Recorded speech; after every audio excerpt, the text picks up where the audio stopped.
Maria Montessori nasceu em 31 de agosto de 1870 em Chiaravalle, na Itália. Em sua infância, Montessori frequentou uma escola técnica que era apenas para meninos em Roma. Mesmo entrando para a escola e tendo um ótimo desempenho, Maria era colocada em uma sala separada dos meninos durante o recreio, pois socializar com eles era proibido. Após quis cursar medicina, foi contra a posição de seu pai e entrou na Universidade de Roma em 1890. Sendo um curso totalmente voltado para os homens, os administradores da universidade se recusaram a aceitar ela ou qualquer outra mulher. Ela acabou convencendo eles, porém, mesmo tendo melhores notas que seus colegas homens, ela não podia participar das atividades práticas que envolviam corpos humanos junto aos seus colegas. Ela também deveria esperar todos os homens estarem sentados na sala para entrar, e tinha que ir até a universidade acompanhada pelo seu pai, pois naquela época não era aceitável uma mulher andar sozinha na rua.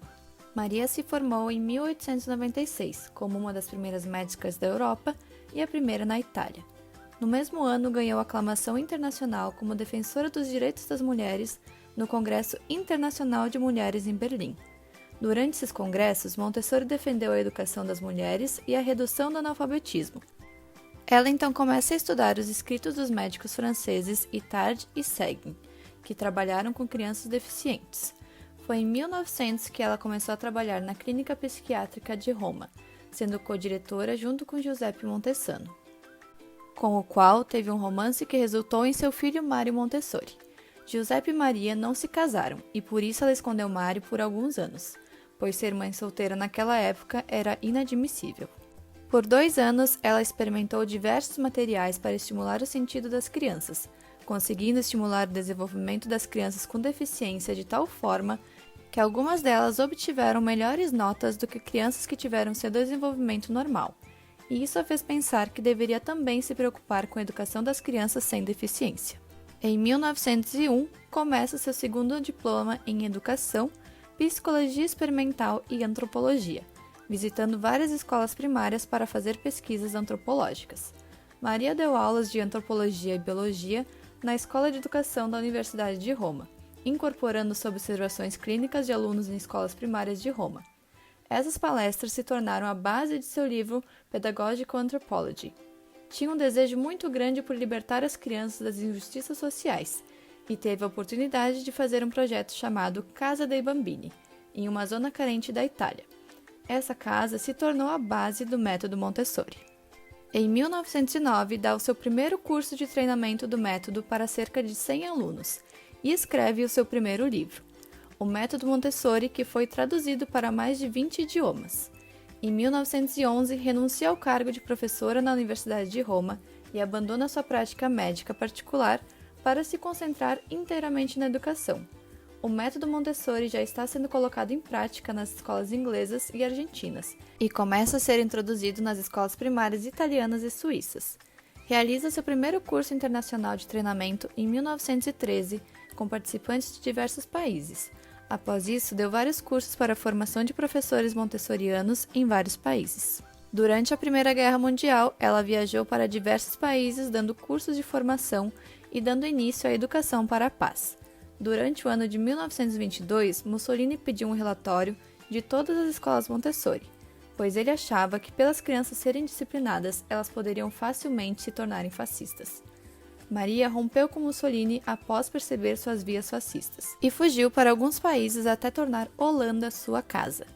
Em 1933, com Hitler no poder, os nazistas destruíram sistematicamente o movimento Montessori na Alemanha, fechando todas as escolas Montessori e, após conflitos com o sistema fascista, todas as escolas Montessori na Itália deixaram de existir. E em Berlim, os seus livros foram até jogados na fogueira. Em 1939, parte para a Índia com Mário para realizar um curso de treinamento de 3 meses a convite da Sociedade Teosófica, que estava usando o método Montessori para combater com sucesso o analfabetismo. A Itália entra na Segunda Guerra Mundial ao lado dos alemães. Em junho de 1940, Mário Montessori foi levado para um campo de concentração, internado pelo governo colonial britânico na Índia como um estrangeiro inimigo, e Maria Montessori foi confinada ao complexo da Sociedade Teosófica. Mário é libertado em agosto por respeito do vice-rei por Maria Montessori. e para homenagear o seu aniversário de 70 anos. Ainda assim, os Montessoris não tinham permissão para deixar o país até que a guerra terminasse. Com o final da guerra, eles voltaram para a Europa e ajudaram a restabelecer a educação Montessori. Até hoje, existem milhares de escolas montessorianas ao redor do mundo. Em 1949, ela é indicada ao Prêmio Nobel da Paz e dá o seu último treinamento na Áustria em 1951. Montessori morre em 6 de maio de 1952 na Holanda, onde está enterrada até hoje.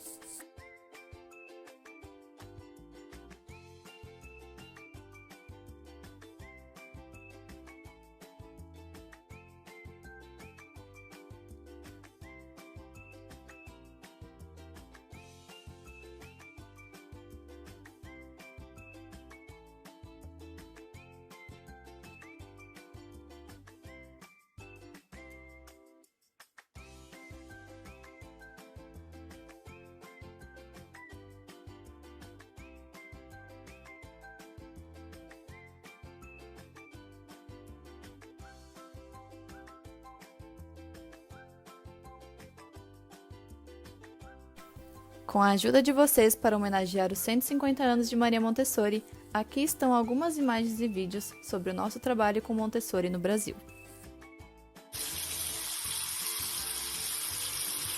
I did it all by myself.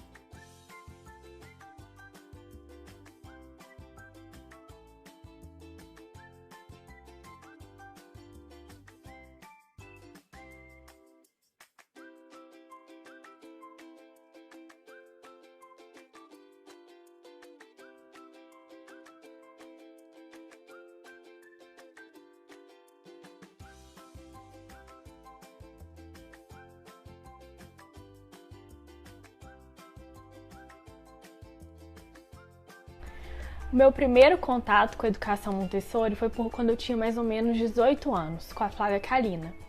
Foi uma época ótima, porque eu estava morando com uma priminha minha que estava começando a andar, ela tinha 1 aninho.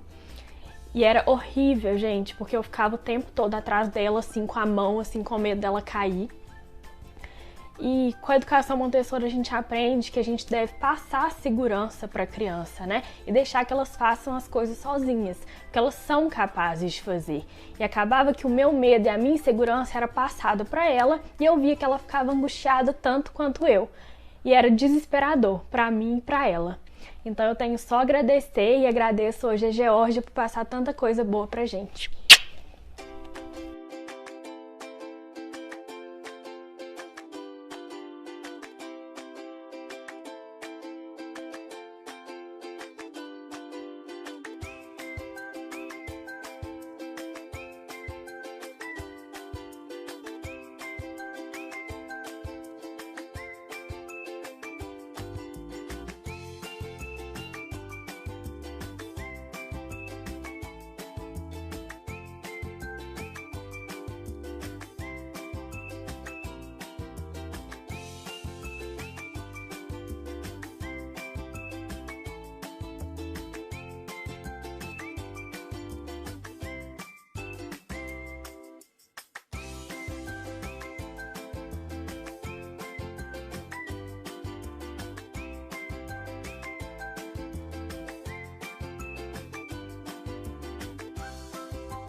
Montessori diz que todas as palavras que a gente usa para corrigir a criança, para mostrar que ela errou, para criticar o que ela disse, impressionam a criança mais do que aquilo que a gente quer que a criança memorize, do que o vocabulário apresentado. E essas palavras acabam prejudicando a fixação do vocabulário, que é o objetivo da lição. Montessori diz que o silêncio que segue o erro deixa a consciência infantil intacta, e a próxima lição pode ser muito mais eficiente do que tentar corrigir nessa mesma lição. Então, se a criança não conseguiu pegar o conceito das palavras, relacionar com os objetos, a gente para a lição e em outro momento eu repito com os mesmos objetos. A minha vida inteira mudou por causa da Maria Montessori. Além de eu ser apaixonada pelo seu método, eu também sou muito apaixonada por ela, por toda a luta feminista que ela teve, e também por sua luta de reconhecer as crianças como indivíduos da sociedade, como indivíduos dignos de respeito. Ela lutou muito pelo respeito às crianças e também para que nós adultos enxergássemos que as crianças são capazes e que elas são cheias de potencialidades. Para mim, Maria Montessori é um exemplo de pedagoga, um exemplo de cidadã e um exemplo de mulher.